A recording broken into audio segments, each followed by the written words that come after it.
श्रीपादराजं शरणं प्रपद्ये। सद्गुरुनाथ परमपिता परमात्मा श्री गोपाल बाबा महाराज की जय। श्रीपाद श्रीवल्लभ स्वामी लेखमाला, लेखक क्रमांक 117। गोष्ट धाकट्या अप्पांची। हे धाकटे अप्पा कोण आणि थोरले अप्पा कोण हे लिखाणाच्या ओघात शेवटी सांगणारच आहे। मित्रवर्य अभिषेक शाळूने श्रीपाद श्रीवल्लभ, कुरवपूर, अंजनेय आणि माझा गेल्या 2 लेखांमध्ये उल्लेख केल्याने प्रत्यक्ष श्रीपादांचा प्रसाद तुम्हा सर्वांना अजून वाटावा म्हणून हे लिखाण करत आहे। सन 2023च्या दसऱ्यानंतर खूप मोठ्या गॅप नंतर अंजनेयचा अचानक फोन आला आणि त्यानं सुरुवातीलाच डायरेक्ट विचारलं की तुम्हाला दत्ताचा पाठ पाहिजे की श्रीपादांचा। माझ्या ठिकाणी दुसरं कोणी असतं तर त्याला डोकं लावत बसलं असतं की दत्त आणि श्रीपाद श्रीवल्लभ वेगळे आहेत का, पण 30 वर्षांचा थोडा का होईना पण अनुभव पाठीशी असल्याने व यामध्ये निश्चितच दैवी रहस्य दडलेले असल्याने आपली 1 MB बुद्धी न वापरता मी अंजनेयला क्षणात उत्तर दिलं, मला श्रीपादांचा पाठ पाहिजे। अंजनेय फोन तसाच धरून 2 मिनिटे ध्यानस्थ झाला। त्यानंतर तो म्हणाला, स्वामी आपसे बहुत खुश है, वे आपको उनके पाथ पर पूरा लेना चाहते हैं। उन्होंने ही आपसे यह पूछने को बोला, इसलिए आपको फोन किया। आप एक बार सिर्फ 1 मिनट के लिए कुरवपुर आओ और स्वामी से प्रार्थना करो कि मैं आपको कंप्लीट सरेंडर हूँ, मुझे आपके पाथ पर ले चलो। स्वामी कुछ ही महीनों में नहीं कुछ ही दिनों में आपको फाइनल पोजीशन देने वाले हैं। 2010 में मैंने आपको कुरवपुर से पिठापुर भेज दिया।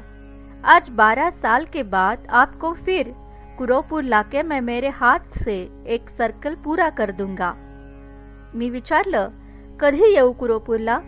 अंजनेय म्हणाला, आज से 1 साल के अंदर कभी भी, लेकिन जितना जल्दी उतना अच्छा। 2 दिन बाद मैं स्वामी के आदेश से कुरवपुर हमेशा के लिए छोड़ रहा हूँ। मैं नहीं हूँगा, फिर भी आप आके जाओ। मी त्याला विनंती केली की अरे असं नको करूस, मी पुढच्या आठवड्यात येतो, तू थांब।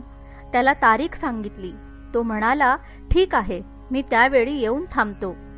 लगेचच अमोल आणि ओंकारला कळवले व मुंबईतून बोलावून घेतले। 2011 मध्ये सद्गुरुनाथ परमपिता परमात्मा श्री गोपाल बाबा महाराज पिठापूर यांनी मला हुमनाबाद व बंदे नवाज येथे जायला सांगितले होते।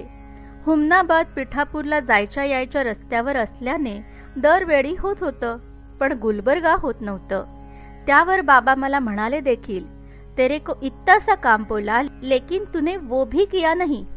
चूक झाल्याची सल मनात होती, त्यामुळे निघाल्यावर आधी हुमशानाबादला जाऊन माणिक प्रभूंचे दर्शन घेतले व तेथून गुलबर्ग्यात येऊन राघव व केशव चैतन्य दर्शन घेऊन रात्री पंचदेव पहाड येथे मुक्काम केला।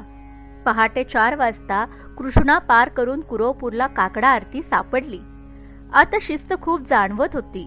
काही वेळाने अंजनेय आम्हाला घ्यायला आला। त्यालाही खूप वर्षांनी पाहत होतो।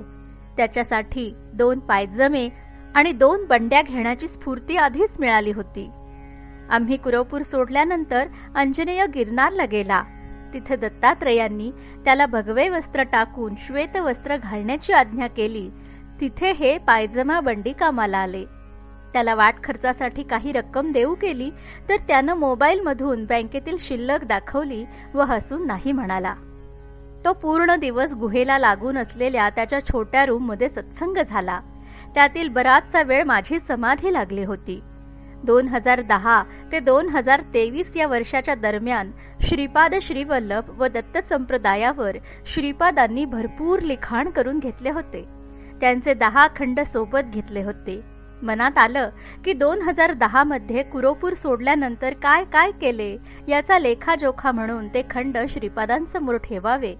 गाभाऱ्याबाहेर आता एक लोखंडी फोल्डिंग टेबल ठेवलेला असतो, त्यावर ते खंड ठेवले। वासुदेव भटजींना काय वाटले ते श्रीपाद जाणो, पण वासुदेव भटजींनी ते खंड उचलून आत गाभाऱ्यात नेऊन ठेवले। मला वाटलं की संध्याकाळी पालखी झाल्यावर ते खंड परत देतील। पालखी झाली, शेजारती झाली, सगळी आवराआवर झाली, पण ग्रंथ काही बाहेर आले नाहीत। वासुदेव भटजी बाहेर झाडाखाली ओट्यावर पालखीचा प्रसाद वाटत होते. प्रसाद घेताना मी त्यांना हळूच आठवण केली. ते म्हणाले, आज रात्रभर ग्रंथ आतच राहतील, उद्या काकडा आरतीला बघू.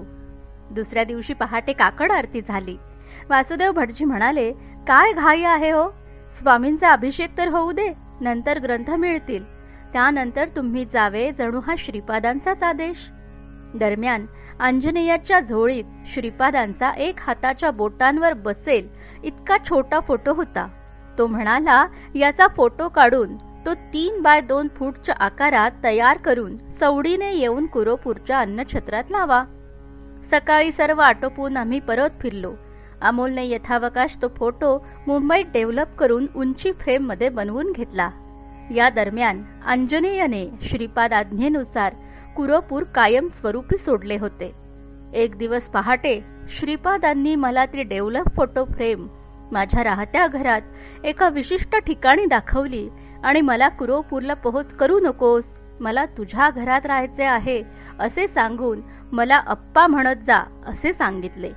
त्याच दिवशी दुपारी अमोल ती फोटो फ्रेम घेऊन मुंबईतून आला आणि श्रीपादांनी दर्शवलेल्या जागी श्रीपाद म्हणजे अप्पा स्थानापन्न झाले.